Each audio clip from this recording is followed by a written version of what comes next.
Jepara, 25 Mei 1899.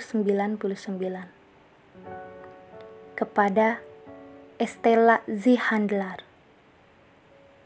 Saya ingin sekali berkenalan dengan gadis modern yang berani, yang dapat berdiri sendiri, yang menarik hati saya sepenuhnya, yang menempuh jalan hidupnya dengan langkah cepat, tegap, riang dan gembira, penuh semangat dan keasyikan. Gadis yang selalu bekerja tidak hanya untuk kepentingan dan kebahagiaan dirinya sendiri saja, tapi juga berjuang untuk masyarakat luas. Bekerja demi kebahagiaan sesama manusia. Hati saya menyala-nyala karena semangat yang menggelora akan zaman baru. Ya, bolehlah saya katakan bahwa dalam pikiran dan perasaan, saya tidak turut menghayati zaman Hindia ini. Tapi, saya merasa hidup sezaman dengan saudara-saudara saya perempuan berkulit putih di barat yang jauh. Tetapi adat kebiasaan yang sudah berabad-abad, yang tidak dapat begitu saja dirombak, telah membelenggu kami dengan tangannya yang kuat. Suatu ketika, tentulah tangan itu akan melepaskan kami. Tapi, saat-saat seperti itu masih jauh, tak terhingga jauhnya. Masa itu pasti datang, saya tahu. Tapi, mungkin baru 3-4 keturunan sesudah kami. Aduh. Bukan hanya suara dari luar saja, dari Eropa yang beradab, yang datang masuk ke hati saya, yang membuat saya menginginkan perubahan. Sudah sejak saya masih kanak-kanak, ketika kata emansipasi belum ada bunyinya, belum ada artinya bagi telinga saya, dan tulisan serta karangan mengenai hal itu jauh dari jangkauan saya.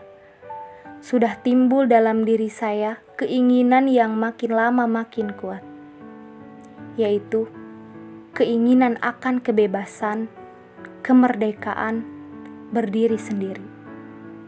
Keadaan yang berlangsung di sekeliling saya, yang mematahkan hati saya dan membuat saya menangis karena sedih yang tak terhingga, membangunkan kembali keinginan saya.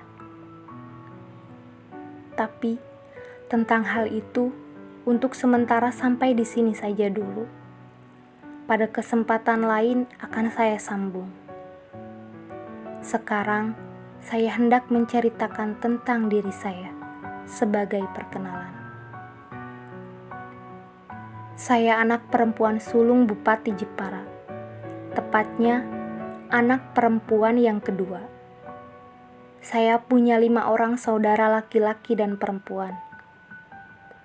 Almarhum kakek saya, Pangeran Aryo Condonegoro dari Demak, yang sangat menyukai kemajuan, adalah bupati di Jawa Tengah yang pertama membuka pintunya untuk tamu dari jauh seberang lautan, yaitu peradaban barat. Semua putranya yang hanya mengenyam pendidikan Eropa mewarisi cintanya akan kemajuan dari ayah mereka. Dan mereka pada gilirannya memberikan kepada anak-anak mereka pendidikan yang sama dengan yang dulu mereka nikmati. Kebanyakan saudara sepupu saya dan semua kakak laki-laki saya tamat HBS, lembaga pendidikan tertinggi yang ada di Hindia sini. Dan yang paling muda dari 3 kakak laki-laki saya, sejak 3 tahun lebih berada di Belanda untuk menyelesaikan pelajarannya. Yang 2 orang lainnya bekerja pada pemerintah. Kami, anak-anak perempuan yang masih terantai pada adat istiadat lama, hanya boleh memanfaatkan sedikit saja dari kemajuan di bidang pendidikan itu. Ketahuilah, adat negeri kami melarang keras gadis-gadis keluar rumah. Dan satu-satunya lembaga pendidikan yang ada di kota kecil kami hanyalah sekolah rendah umum biasa untuk orang-orang Eropa. Pada umur 12 tahun, saya harus tinggal di rumah. Saya harus masuk kotak. Saya dikurung di dalam rumah, sama sekali terasing dari dunia luar. Saya tidak boleh keluar lagi selama belum berada di sisi seorang suami.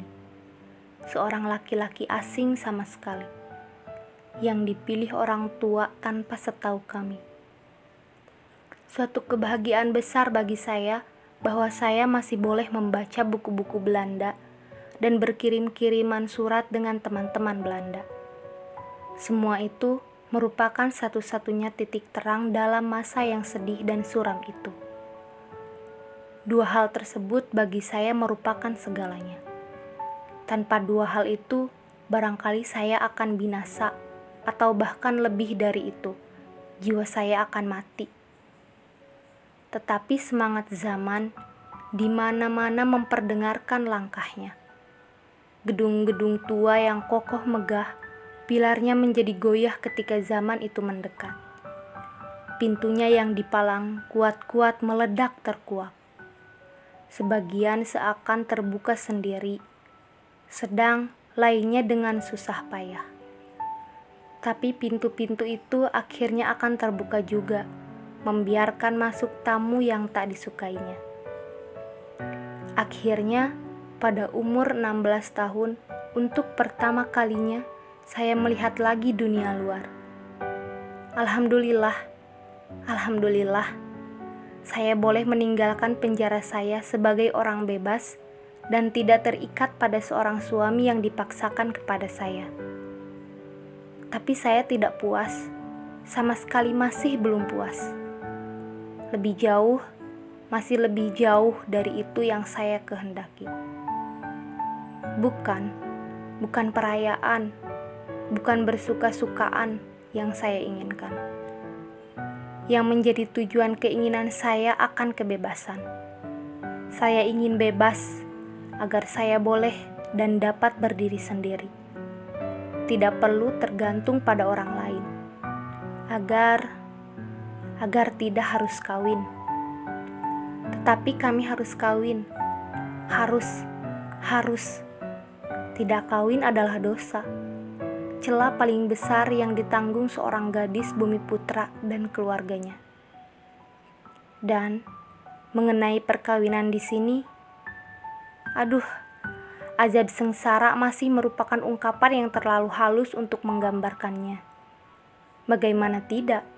Kalau hukumnya dibuat untuk orang laki-laki dan tidak ada sesuatu pun untuk perempuan.